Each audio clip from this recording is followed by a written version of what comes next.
Welcome to China Uncensored. I'm Chris Chappell. The Chinese Communist Party is paying YouTubers to spread propaganda.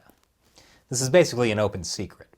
Friend of the show, Matthew Tai, aka LaoY86, recently did a whole episode about how China tried to buy him off. But now we're finally getting to understand the scope of it, thanks to this new report by the Australian Strategic Policy Institute. They found that Chinese state entities have supported influencers in the creation of social media content in Xinjiang, as well as amplified influencer content that supports pro-CCP narratives. In other words, the Chinese regime is paying YouTubers to hawk their communist propaganda, and then spreading those YouTube videos using state-run media channels. One of these YouTubers, talking about Xinjiang, said there's no proof of genocide. There's no proof of atrocity. All this has been debunked many times. Another said, no one in the West could possibly imagine that China would be this successful. And this is the big reason why Western media is always attacking China. And then there's the YouTuber who said, maybe it was America that was first to infect the world with coronavirus. It's like the Global Times is speaking through the mouths of Western expats. Because, to be clear, these aren't Chinese people the party got to set up YouTube accounts. These are foreigners in China who have their own YouTube channels. You'll notice I didn't show the videos or name names here. Why? Because I'd rather not give more publicity to people who are willing to team up with an authoritarian regime that's committing genocide. And look, I don't know, some of these YouTubers might genuinely believe there is no genocide. Others might know something is going on, but they've decided to keep sticking their heads in the sand.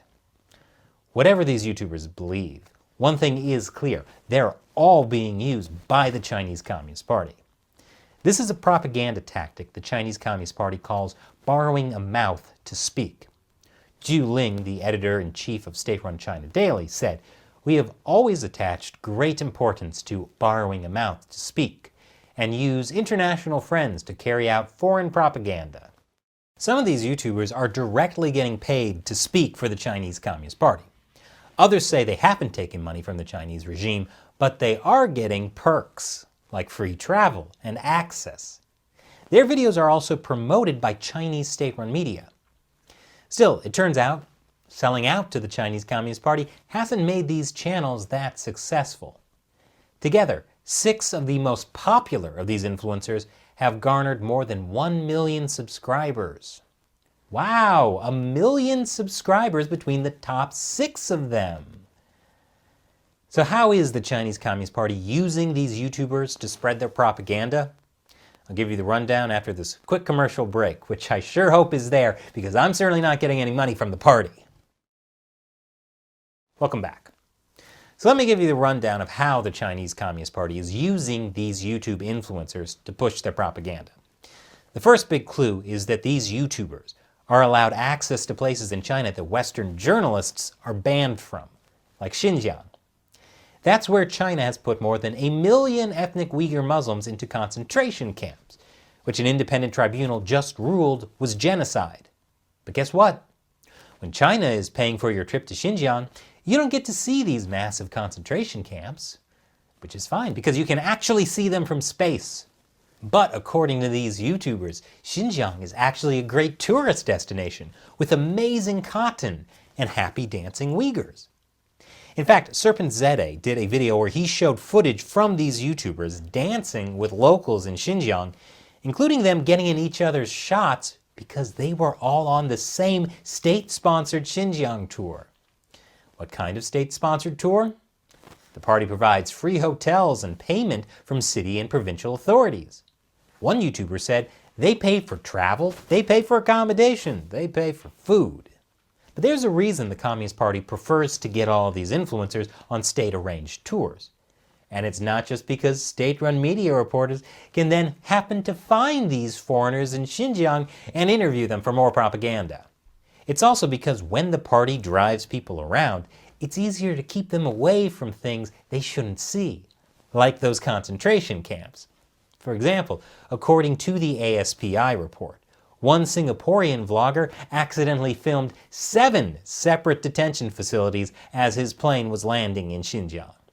Whoops. Despite going on these state-sponsored trips, while some of these YouTubers acknowledge that they have accepted financial support from state entities, they say this does not make them mouthpieces for Beijing. They may not think they're a mouthpiece, but the Chinese Communist Party sure uses them like one. That's why the party manipulates YouTube's algorithms to drive traffic to these videos. How? Well, the more a video gets shared on other social media platforms, the more YouTube's algorithms will push a video. As a former Google engineer who helped develop these algorithms said, dictatorial countries can centralize their understanding of the algorithm and use it to boost all their channels. The Chinese Communist Party is using its own massive social media network, and in many cases also fake accounts, to amplify these videos. One YouTuber had his video about Xinjiang shared on Facebook and Twitter by at least 35 accounts run by Chinese embassies and official news outlets. In total, the accounts have roughly 400 million followers. And on YouTube, more views means more money. And those eyeballs can also help influencers land sponsorship deals with big brands, as several of the pro-China YouTubers have done.